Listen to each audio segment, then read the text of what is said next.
Right.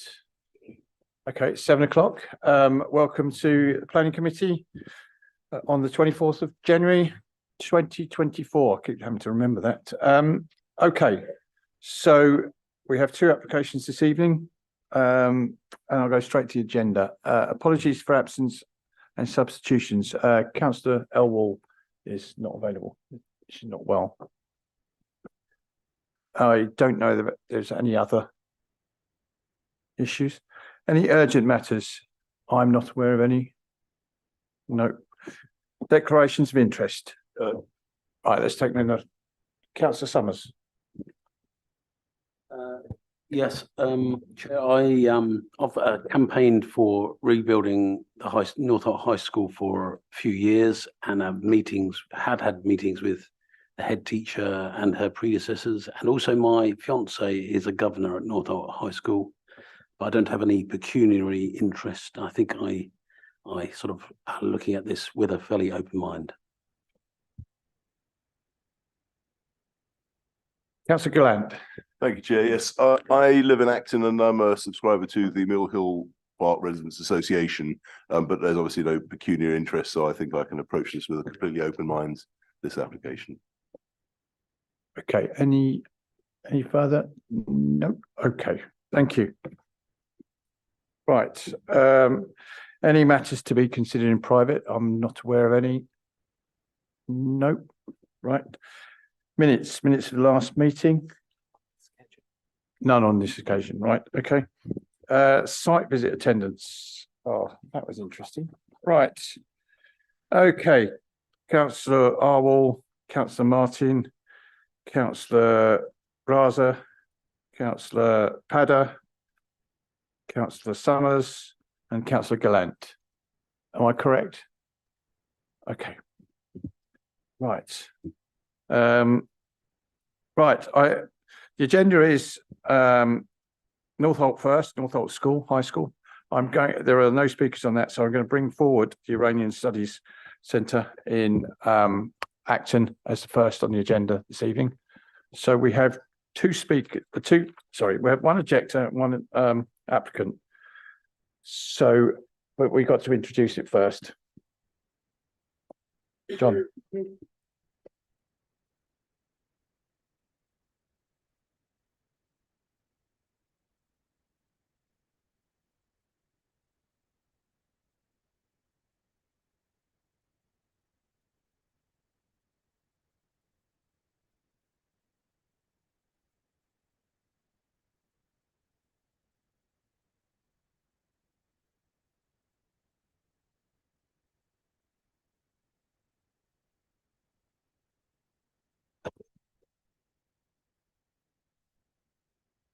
Thanks.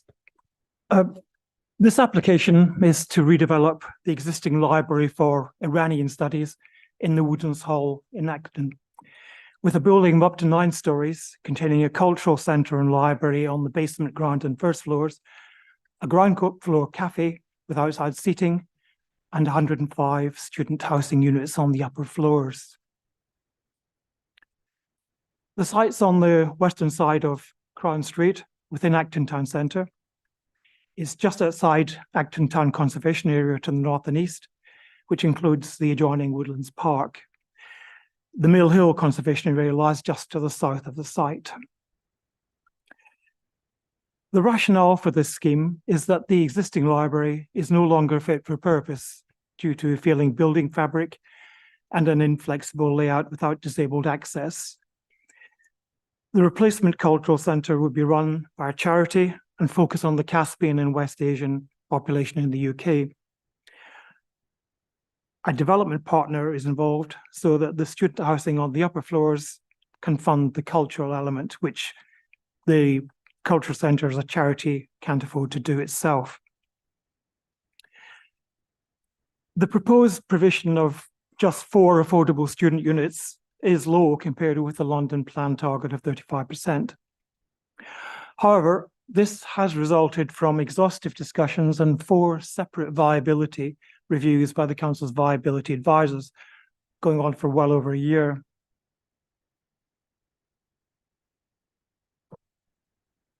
significant costs on viability of reproviding the cultural centre, exceptional costs to provide self-storage for rare documents, building costs at record levels, and poor development yields in Acton because it's not an established location for student housing. The applicants also argue that this development is a cultural asset and a planning benefit, and this should be taken into account. So overall, we're satisfied from this analysis that this is the maximum affordable provision the scheme can provide. This slide shows the footprint of the site of the scheme within the site. The building itself would be 9 stories with a basement. It would have a contemporary design with the upper level set back from the street and at the sides. It would have a slender front elevation to Crown Street, as these slides show, with a flat roof and strong vertical emphasis on its window patterns and narrower beside the park. It would have a striking and distinctive high-quality form of architecture with Persian architectural elements incorporated in lower floors to enrich the facade. I'd point out this design is the result of extensive pre-application discussion with planning officers, as well as public consultation with local residents and community groups, and its design is considered acceptable. Although it's a relatively tall building, this site is within Acton Town Centre, where tall buildings would normally be appropriate. We've also assessed the scheme against London Plan Policy D9 for tall buildings and the Ealing Housing Design Guidance, and it would accord with most of these criteria. So overall, a reasonable case has been made that for this tall building to be acceptable on this site. It does adjoin the Acton Town Conservation Area with Woodlands Park and the Grade 2 Ice House building within it, and with the Mill Hill Conservation Area just to the south. Now, although it's a 9-story building on the edge of the conservation area, this would not be the highest building on the park boundary. And as this slide shows, we have the 13-story Arczone Academy development under construction nearby, and there are also several 11, 12-story blocks of flats nearby as well. So with these higher buildings existing nearby, it's difficult to argue that this proposal would cause significant harm in heritage terms, and any limited term is considered to be outweighed by the scheme's benefits. There are some 40 objections from local residents and community groups, with a similar number of representations and support, although many of the latter are actually from outside the local area. The main points of objection relate to the proposed route of construction traffic, a 9-story building height being out of keeping with the area, daylight impacts on nearby flats, and potential noise and disturbance to the area from many students. Looking at some of these potential impacts, based on daylight sunlight assessments, the development would not, from what we have assessed, have unacceptable impacts on the immunity of adjoining occupiers due to the orientation of the building and the separation from dwellings.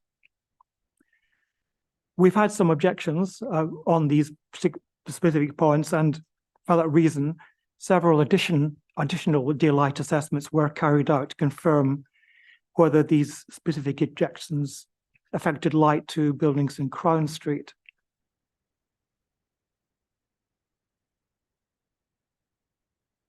In fact, we have a specific objection from the occupier of this building here, which is number 38 Crown Street. However, we've had, as I say, a number of specific daylight assessments done on it, and we've inclined to accept the views from this that the impacts, there will be some impacts, but they won't be unacceptable. I have actually been down to the site today, and I noticed that the ground floor windows are all covered with wooden shutters, which are closed, and the bottom half are obscured, glazing. On the top windows, 3 of them, I think, don't serve rooms at all. So these rooms could be affected, but there are rooms on the other side which have glass, and here, which would let some light in. So the overall view of the daylight consultants is that in terms of BRE guidance, the impacts wouldn't be unacceptable.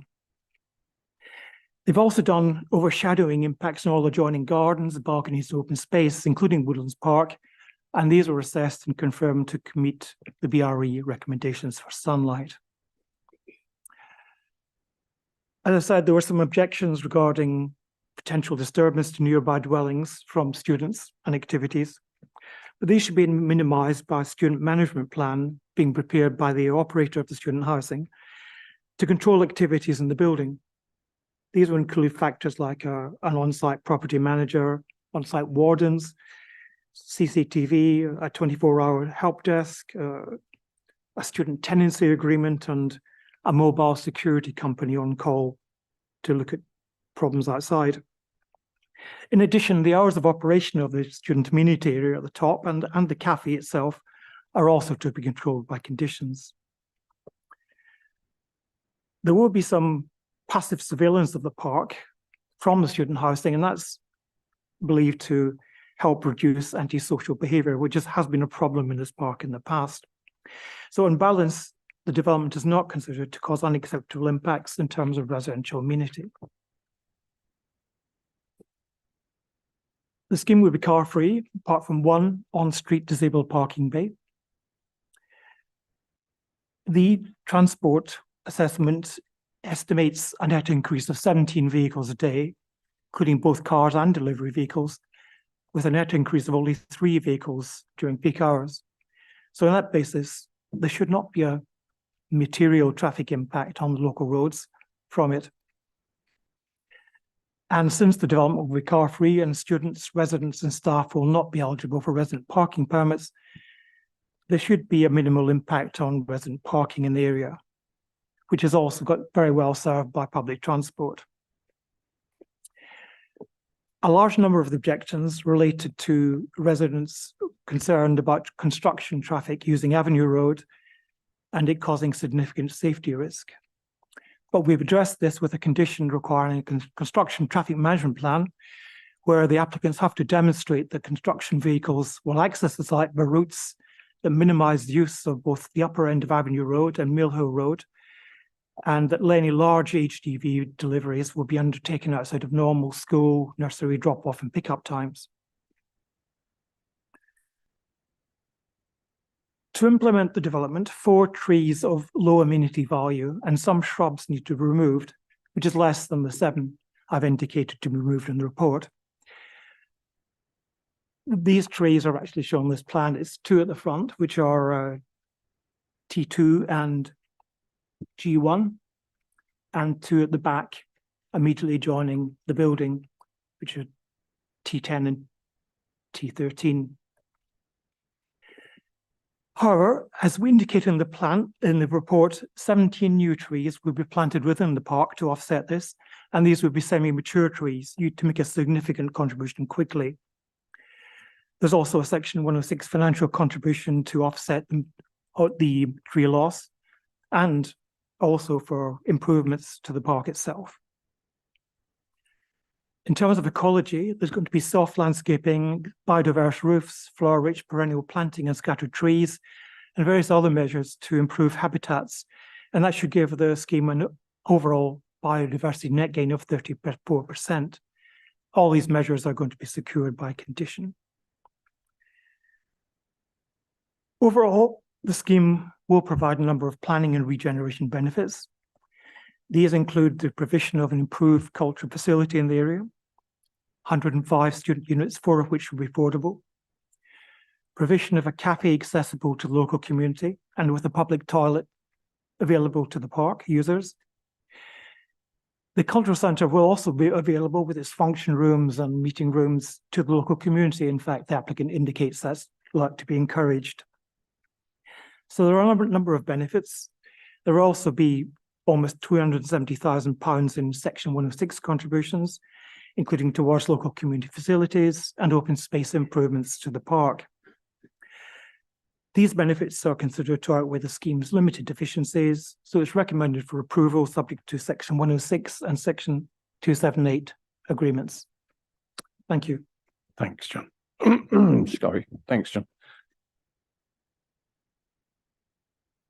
Okay, we have an objector has registered to speak, Mr. Dias Santos. Unusually, he's doing this online, but he's also doing it from Brazil, I believe.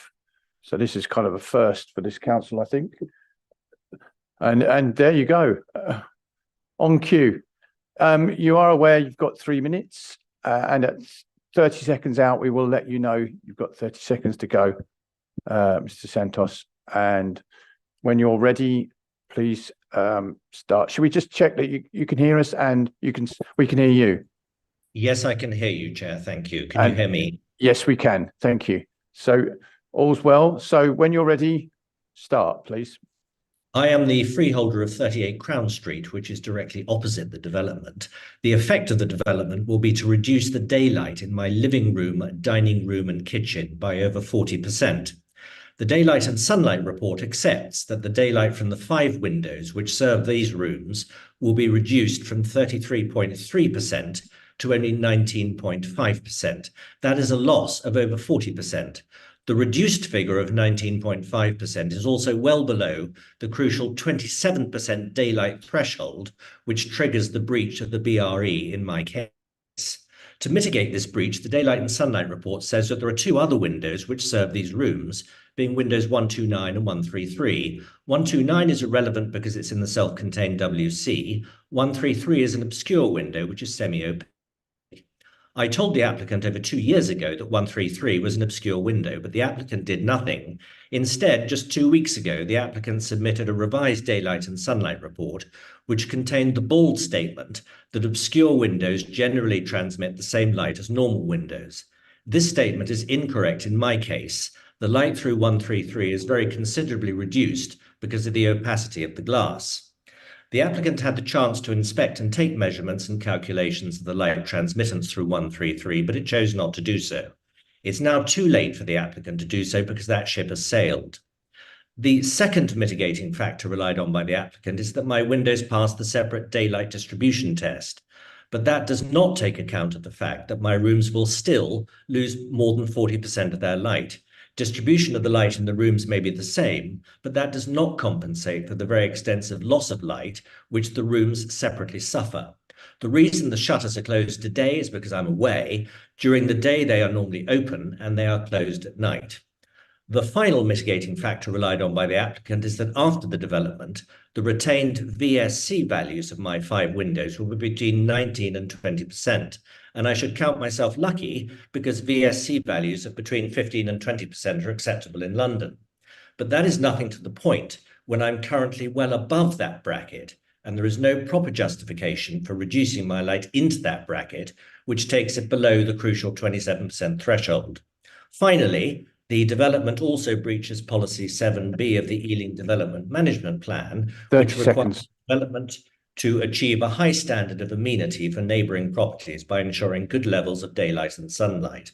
I have no sunlight through my 5 windows anyway, so that just leaves me with daylight. With this development, the applicant is proposing to deprive me of 40% of my daylight too. This is not right, and I urge the committee to reject the application. Thank you. Thank you very much, Mr. Santos, and just within time. Thank you for that. We have a speaker on behalf of the applicant. It's Mohit Mahmoodi. Would you like to come forward, please? I believe you've gone through how to turn the mic on, etc.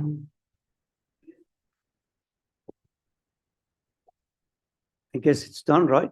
That's on, yeah. All right. When you're ready, if you're, Sure. and again, it'll be 3 minutes, and I will let you know at 30 seconds out. All right. Okay. Now, response to the gentleman's comment has been already submitted in writing from our experts, so I'm not going to deal with that. I would like to say a few words about the significance of this project.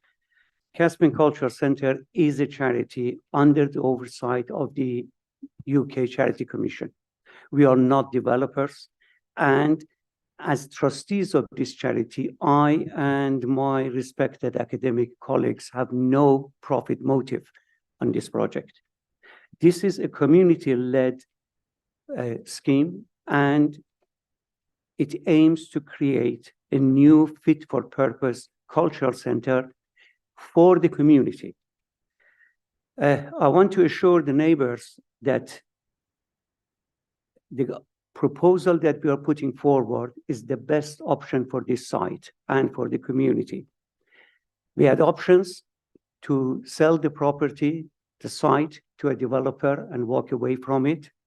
We decided not to do so because we are committed to our responsibility as guardians of one of the oldest cultures in the world, and also to a place that has been home to us for 30 years, more than 30 years, in fact. We want to create a cultural center and a place for the local community to rest, learn, and socialize year-round. It will be completely open to the public, both as a library, as a function hall, and also, naturally, the coffee shop.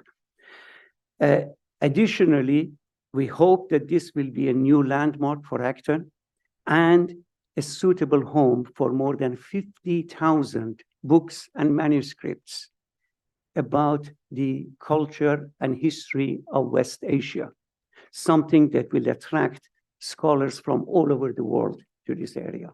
The comment about students possible misbehaving hopefully will not apply much, because our aim is to have some hopefully postgraduate students and mature students who the library will be of help to them and attracts them there. There has also been a talk about 30 seconds. so I'll pass over that. Considering the shortage of student accommodation across the Ealing Council area, we think the contribution we are making will be meaningful. We have already had expression of interest from 3 universities, including West London University across the road. And like any construction project, we know that there will be some temporary inconveniences for the local people, but we hope that the end result will be Thank you more very much. appreciated. Thank you. I have to keep you at 3 minutes because it's the same for Understand. everyone. Sure. Thank you very much. Thank you. Right, okay. John, did you want to come back on anything that was said by the applicant or the objector? Yes, well, this issue of impacts on daylight to houses, the house opposite, was raised in the initial daylight sunlight assessment. We noted it and we went back to the applicant twice to ask them to look at it again. Most recently in the report we got earlier this month. To some extent, we have to rely on the professional expertise of these firms. The firm doing this, Right of Light Consulting, seems to be quite a long-established, quite large firm. We've no reason to doubt their professional expertise. I mean, from my experience, these firms, they may well interpret results to the best of benefit of the client, but they're unlikely to start arguing that black is white because of their need to uphold their professional reputation.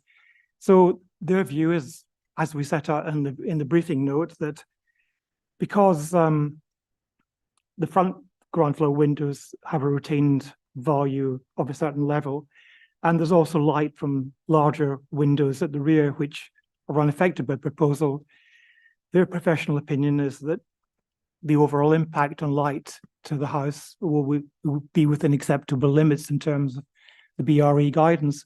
And that's where we have to base our judgment on. Okay, thank you, John. In the absence of any other information to contradict it. Okay, right. So I'm going to open up for questions to the committee. And then obviously we'll go into debate. If you can keep your questions, if you've got more than one question, please ask at the same time. And we'll have one round of questions per councillor. So I see Councillor Gallant and then say Councillor Summers. Then if you keep your hands up, all right.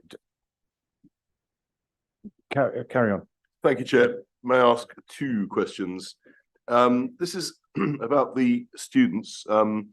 It's seen as not a place of a normal place for students, or not an established location for students, yet confident of supply. Has there been an arrangement with a place of education, or is it just generally generically hopeful that students will come? Is there any safeguarding that it won't just descend into being a hostel for anyone?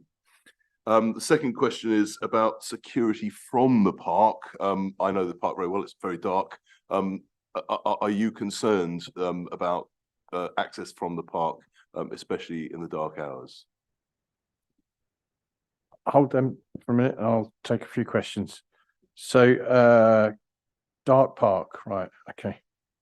Councillor Summers. Yeah, it was just on the question of the boundary. I don't know. I didn't, from those images, it didn't really make clear. But when we visited the site, it was the boundary of the site is a bit unclear at the park side. You have the building, and then there's sort of grass and some trees, and it's not clear which bit is the school the library owns or whatever.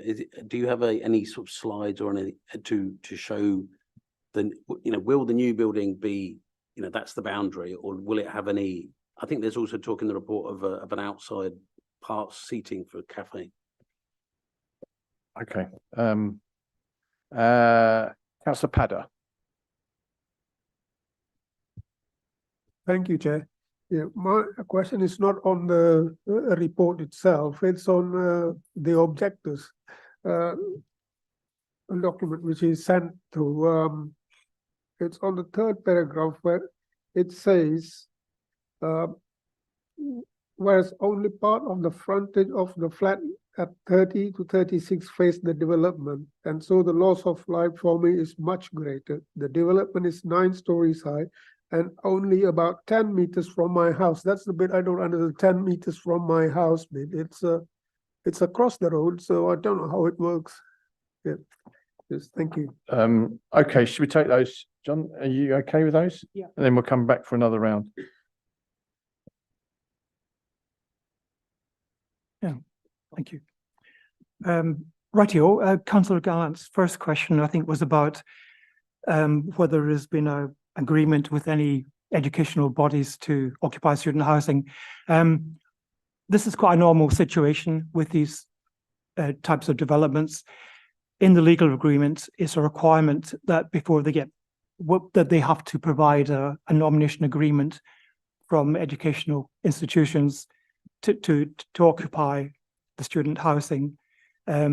We've been shown a number of letters of interest from various universities in London, interested in taking up space on the site. So, in common with other student housing developments which have been approved, it's got the same legal security for it being reserved for students' accommodation. On the point about security from the park at night, well, I guess there's a number of things. Hopefully, the increased number of students and windows facing the park will give some passive surveillance. But as I mentioned earlier, this student management plan also includes elements of a mobile security team, which can be called on, 24/7 resident helpline, which can raise issues, and on-site wardens and property managers, and CCTV. So a combination of all these things, I think, should help at least to improve security on that side of the park.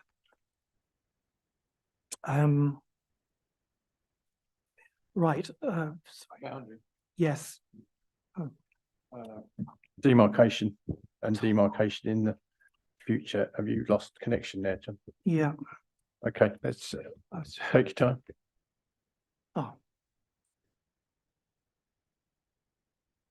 Share the screen first. Yeah.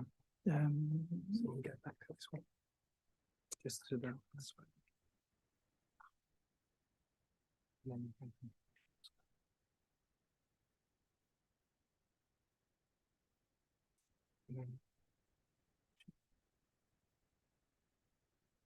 Then once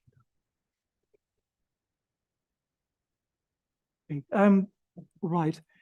This is a landscape plan which the applicants provided recently. And this is the boundary with the park. This part here is the cafe. So there's an open area here, which we paved, and that will form one boundary to the park. Our landscape team want to have some dwarf railings to demarcate the boundary there. And so that will be quite well defined. The other parts of the boundary, the building comes right up to it. And although there's some security planting around these bits as well, in front of it. But overall, the boundary is going to be fairly well defined by these various measures. On Councillor Pada's point about the building 10 meters from the house, I wasn't sure which property, is that number 38 Crown Street? It's the objectors. It's Yeah, from the yes, objectors. objectors. Well, I can't remember the exact distance that is. Let me just check. Stop sharing screen just quickly.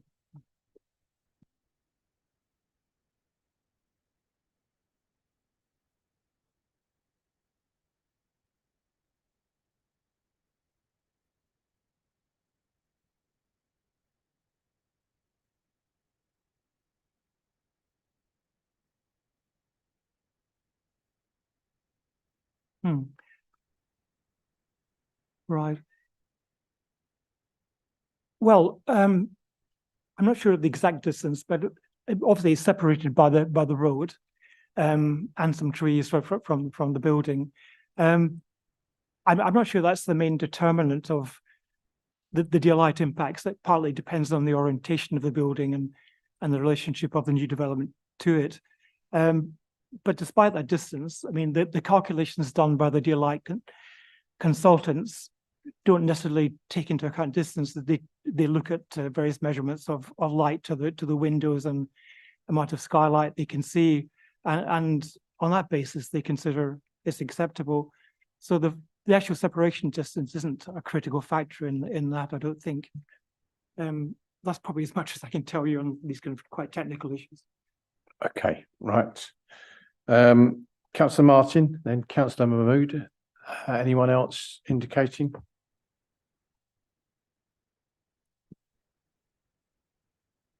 Sorry, Councillor Padder, did you want to come back? No, it All was, right, all right, okay, sorry. Thanks. So I just had a couple of queries really about the accommodation, student accommodation. So the first one was, how do we define affordability for the student accommodation? And the second one was, are any of the units adapted for disabled use? Councillor Mahmood? Thank you, Chair. It's not a question, it's a clarification in terms of that briefing note we have received it earlier, bullet point 4, when some concern were received from London Fire Brigade. And can these concern can be addressed without changing the design? On the other line, the consultant are mentioning it is possible by changing the design. So I just wanted to know the clarification. Sounded like a question to me, but yeah, okay. Okay, anyone else? Right, thank you, John. Right, on the point about disabled access, the applicants confirmed 10% of the student units will have disabled access. There's 1 or 2 per floor, up to I think it's about 10 in total. In terms of affordability, although it's fairly clear what affordability for normal housing is, I'm not quite sure how it's defined for student housing. We did get our viability consultants to advise on that. I'd have to probably go back and ask them for a definition, but it was them that told us with the amount of money available, we can get 4. But I think affordable units. I think the question is, everyone else is paying 100% of the rent. What would the rental level be for a student in those 4 affordable units? Yeah, I I don't know the answer to that. I have to go back and find out. On the point about the London Fire Brigade comments, we only got them late last night, so we've had a limited time to discuss them with the applicants' fire consultants. They're not actually an objection. They seem to be more comments and queries requiring clarification in most cases. The applicants' consultants have indicated to us they think they can all be dealt with at the final design stage before planning permissions granted by fairly minor amendments rather than any wholesale design. I mean, the scheme has been redesigned to include a second fire escape staircase quite recently. So hopefully these changes could be made with fairly minor alterations if necessary. But a lot of them, I think, are just going to require clarification. Some of them were about safe storage of bikes because of the risk of batteries exploding and so on. Didn't seem to be major fire risk issues. Okay. Anyone want to come in with any further questions? Otherwise, we're going to move on to the debate or clarifications. We're going to move on to the debate. Okay. Question or debate? Right. Okay. Right. Okay. Let's start the debate then. Councillor Gallant, thank you. Thank you, Chair. I had some reservations about this design height, 9 stories. Also had some reservations. I know the park too well, and I had some reservations about the security angle on that. But I am satisfied that enough care has been put into that. And I'm also satisfied about the students and about the arrangements with students, and I've actually learned something there. So I'm happy with that. The construction phase, obviously, if the traffic comes from the south part of Avenue Road up, that should not disturb too many people given the amount of construction that's happening in the area anyway for Acton Gardens. I've paid attention to Mr. Santos. I can well believe that he's concerned about the lack of lights, but he has. But you know, you've shown the mitigations for that. I know the area quite well. I believe that that the effect won't be too harsh on him. Against all that, of course, is the positive side, where one of the ancient cultures of the world is building a cultural centre that's opening its doors, where it's been closed for years with no access to the public. It's opening its doors to the public, and that's a superb addition to Ealing, to Acton, and to London in general. And I'm moved to very much support this application. Thank you, Councillor Gallant. Councillor Mahmood. Yeah, Chair. Overall, I think our policy, London local plan or London plan policy to support and our being expansion of cultural centre will be supported by our Ealing policy. I have seen the biodiversity net gain over 34%, which is brilliant.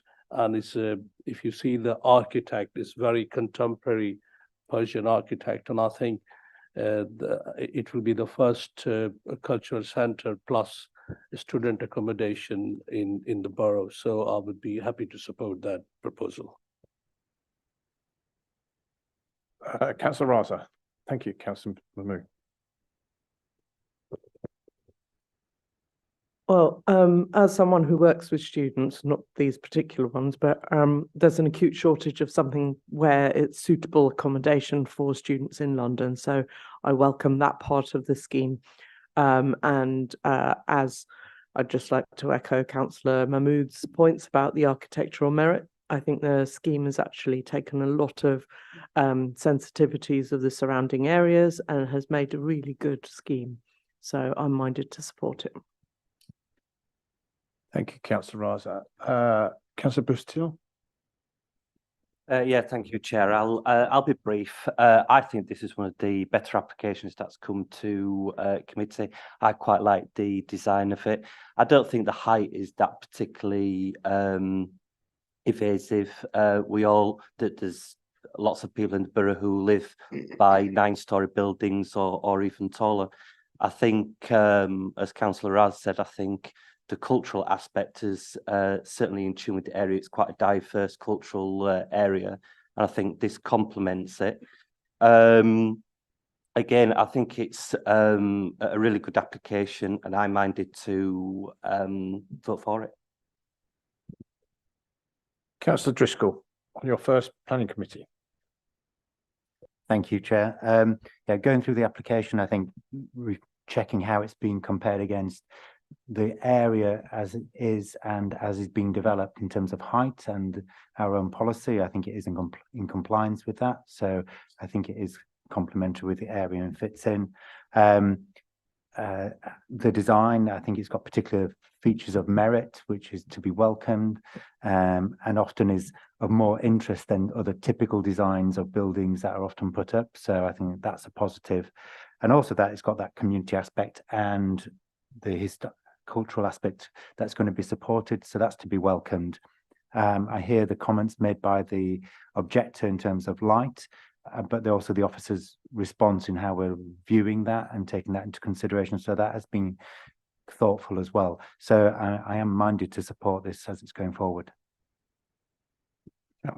Thank you, Councillor Driscoll. Councillor Summers. Yeah, I'm just going to make the briefest point. Councillor, I echo everything that Councillor Driscoll says, especially about design. I'm a bit, if it was another developer, I would be a bit concerned that they were going to get this and then come back and take another bite of the cherry, 13 stories. But as they are a charity, and it sounds like, that is not, they're not here to make money. So I'm kind of confident that that won't happen, and I'm therefore minded to give permission. Okay, thank you, everyone. Oh, sorry, Councillor Shaw. Thanks, Chair. Yeah, my main concern over this application is actually over the the very low affordable flat number that's in there. I am, however, more reassured that 4 viability reviews were carried out by the viability team, and that this is, it seems to be acceptable. Certainly, it's unusual on a planning committee for us to be sitting here with something with such poor affordable housing in it, to actually be sort of considering it. If this was a private development or something like that, undoubtedly it probably wouldn't have even reached this stage of committee, and it certainly wouldn't be passed by the committee. I think it's worth mentioning. There's argument between the freeholder, Mr. Santos, who put forward his case very, very well. But we have to consider the professional opinion as well that's been sought by the contractor that's done the right to light assessment. And overall, I think that this is beneficial for the area and for the community. And I do also take the point made by the charities representative that they did have an offer to sell this land and take the money as a charity and move elsewhere. And if they'd have done that and we had a different development, this would probably be a very different scheme that would be being looked at in the middle of Acton Town Centre. And so I'm minded that I'll support it. Well, the only thing I'll add is it's great. I shouldn't really add this. This is the awful thing to add, but public toilet use is this building is going to give is a bonus as well. And everything else that's been said, I won't echo what's been said because I agree with everything that's been said. The only downside was we don't know what the affordability level was, but I think we can live with it if it's affordable. But Alex, you're going to come in on affordability? Yeah, I mean, the exact sort of affordability figures are actually published by the Mayor of London as part of his annual monitoring report, and they generally are set to be equal or below 55% of the maximum income that a new full-time student studying in London, living away from home, could receive maintenance loan for living. So it's based on that, and it obviously will change, but it is set by the Mayor of London. Sounds like a formula that we don't understand, but yes. Okay. Right. With that in mind, I'm going to go straight to the vote. Thank you very much. All those in favour?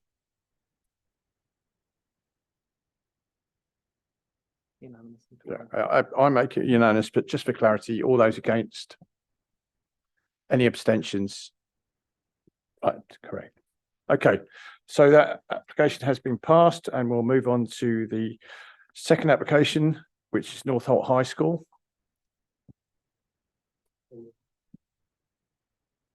Who's doing that, Chris? Yeah, just.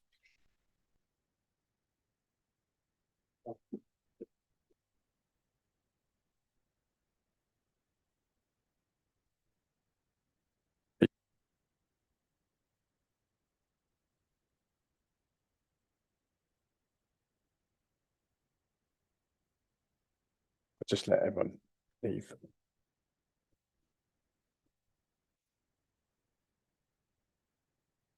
Okay.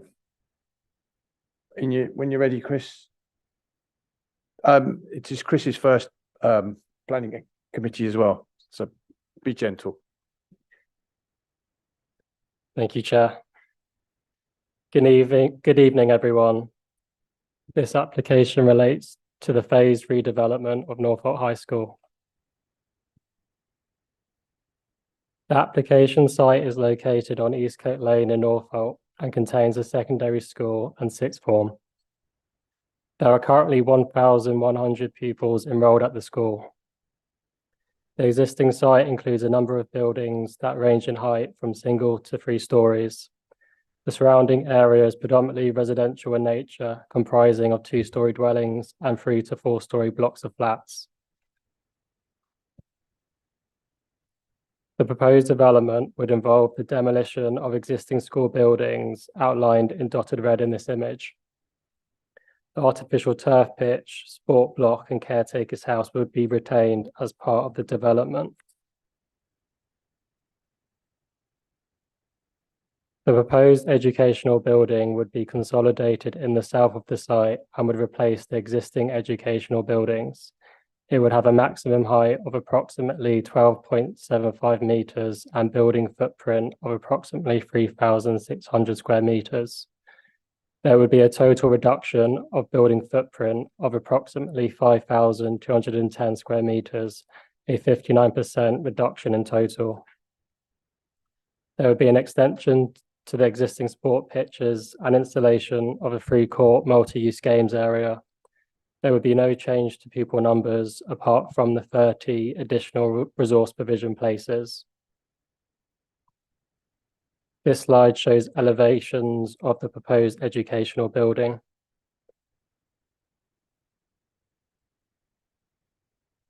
This slide shows computer-generated images of the proposal.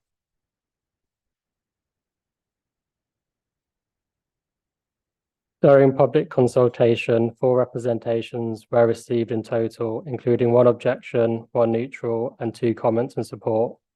The key matters raised in objection were traffic, parking, and noise and disruption during demolition and construction works, which are summarised and addressed in the officer report. The nearest residential properties to the proposed development would be 6 to 13 Eastcote Lane and 14 to 27 Eastcote Lane, approximately 30 meters or more to the east of the proposed development.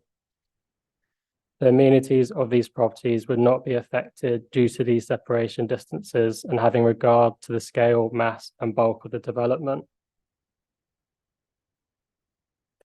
The redevelopment of the school would provide a net gain of sports provision of 6,877 square meters via increased playing fields.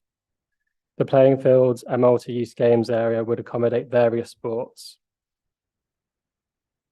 The sport facilities would also be available for community use. Sport England and Active Ealing have both been consulted and raised no objections, subject to conditions and informatives.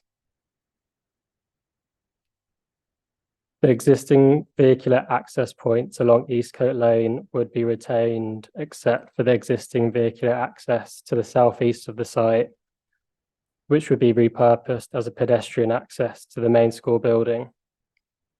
The vehicular access points on Eastcote Lane South would accommodate the additional resource provision drop-off and pick-up.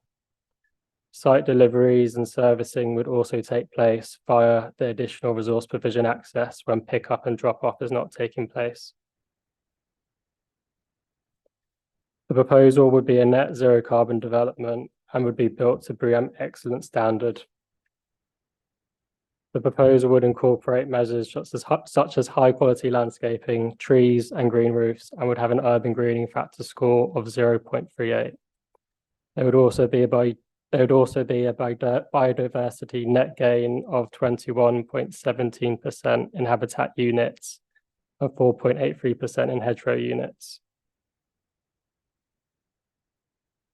The proposal would involve the felling of 8 trees to accommodate the design and layout, including the T16 willow to the southeast corner of the site that has a high caveat value of £46,000 and shown on this slide. To mitigate the loss of trees, there would be planting of 32 trees on site and a financial contribution of £53,000. I draw the committee's attention to the briefing note, which clarifies amendments to 2 conditions.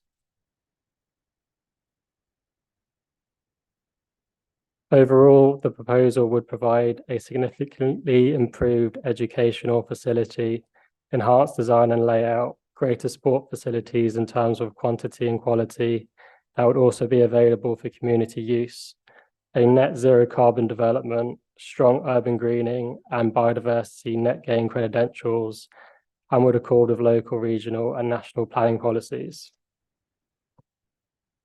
The recommendation is to grant subject to conditions and payment of financial contributions. Thank you. Thanks, Chris.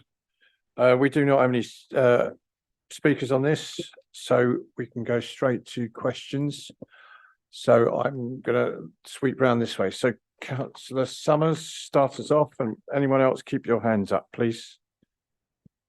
Yeah, a couple of questions. Firstly, the proposal, the application mentions that it's going to be for 1,100 pupils. And I think the school, like you said, the school has currently about that or slightly less. But I just wanted to, the North Hart High School has, its reputation has not been great, to be honest, in the last sort of 20 years or so. So the sort of number of parents who send their children there has sort of dropped off. But if, the new school, becomes a big success, and if the number of, if there's a massive demand and you end up with, depending on demographics, if you get 1,500 pupils or more, going to the school or wanting to go to school, how would it cope, or would we have to come back at that point for, another building or whatever? Just wondered if it was built, the size of the building only would fit 1,100, or whether it has sort of growing capacity. And the other question was just about the access, the vehicular access points, the main one on, or the one on Eastcote Lane. I just wondered if is there good plans to be a sort of ban on right-hand turns? I think the only objector, I think, mentioned possible traffic problems or accidents. I just wondered if that was the case. Just to be clear, that's an existing one, is it, Chris? That's an existing. Yeah, it's Which one? on the site. It's shown as the main. I don't know whether that's like the staff car park, but there's like a car park adjacent to Eastcote Lane. Okay, right. I'm going to go to Councillor Martin next, Chris, and then at the moment those are the only 2 that have shown indicated to questions. Okay, so my question is just about the public access to sporting facilities at the school. So during the redevelopment period, will there be loss of that access? And if so, are we doing anything to mitigate against that? Excuse me. Also, just querying whether or not that's just the outside space, or do they use any indoor facilities as well? That's it, thanks.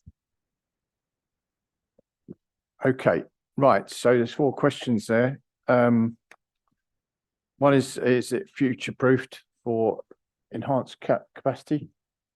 And we'll start with that one, Chris, if that's all right. Yeah, in response to Councillor Sommer's question about the capacity of the school and increasing that in the future, this was raised with the applicant during the pre-application process, and it was explained that there isn't a current demand or projected future demand to increase the capacity of the school, but there is a demand for special needs or additional resource provision places, and 30 places would be provided as part of this application. Okay, vehicular access. In terms of vehicular access, I don't actually have information on the right-hand turn question, but there will be a condition about a delivery and servicing plan and a travel plan. So the school would manage the operation of that servicing route. I'm presuming Highways have not objected to it on that matter, so therefore there's no right turn planned at the moment, but that may be a future iteration.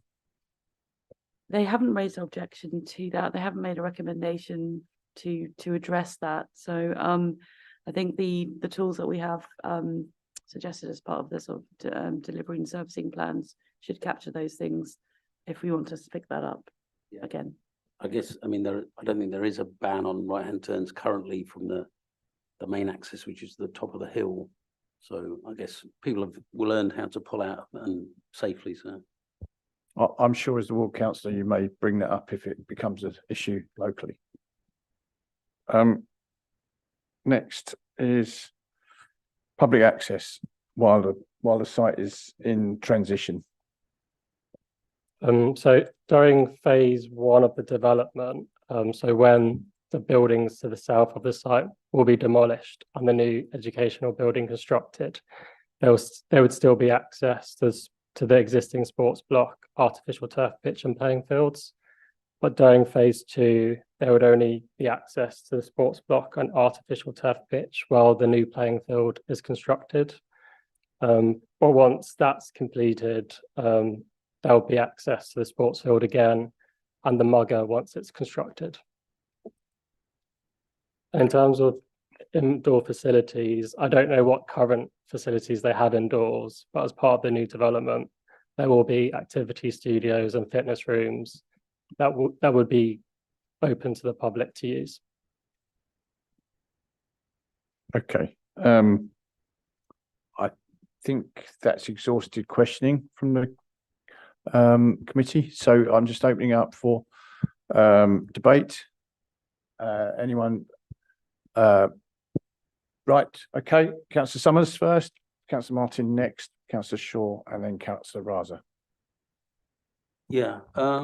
This is long overdue. I've been a councillor since 2010, and there have been plans to sort of rebuild it. Well, I think even at that point, it sort of missed out with the building schools for the future at that point.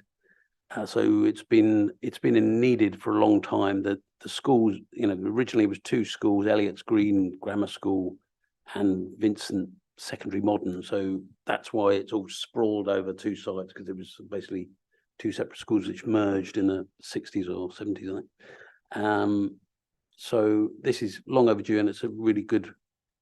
I like the way it's been designed, especially the sort of smaller footprint, on the south end of the site, which is sort of closer to Northolt, and also transport, because a lot of children who go there actually travel by tube or bus from other parts of the borough. So it's that makes a lot of sense, rather than walking all the way up the top of the hill. And I'm very pleased, but the net gain of 6,877 square meters of sporting provision, because most school developments we usually end up sort of having to lose a bit of playing fields, but here we're actually getting more. So that's great, and I hope that the 32 new trees will be I'm not an expert on trees, but will be category B or C, or sizable, maybe oaks or London planes or something, rather than because there's plenty of land for them to go. My only negative point is a slight shame that one of the original aspirations, I think, was to have a community cinema, within the building, you know, somewhere which, you know, they would have like media studies or film, you know, studies within the school, but they might be able to show films for the local community. But that hasn't happened. But overall, I think it's a good scheme. Thank you. Thank you, Councillor Summers. Councillor Martin.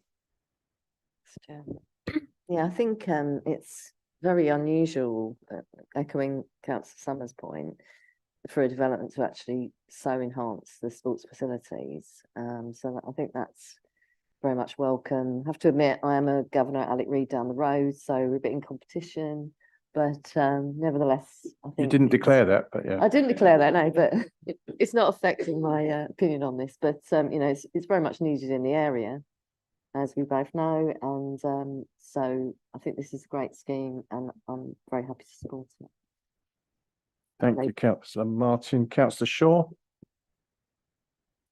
Yeah, thanks, Chair. I mean, this is a very strong, very good and welcome application that I think is actually good news for pupils and future pupils in Northolt, and indeed for the wider community in terms of sports access and access to green spaces. You know, the hard standing and the reduction of hard standing in the area and buildings, I think is excellent, providing the additional green space. And I know that it was a sort of, it's rated in as a net zero development as well, including sort of additional green and biodiversity, you know, which is all welcome.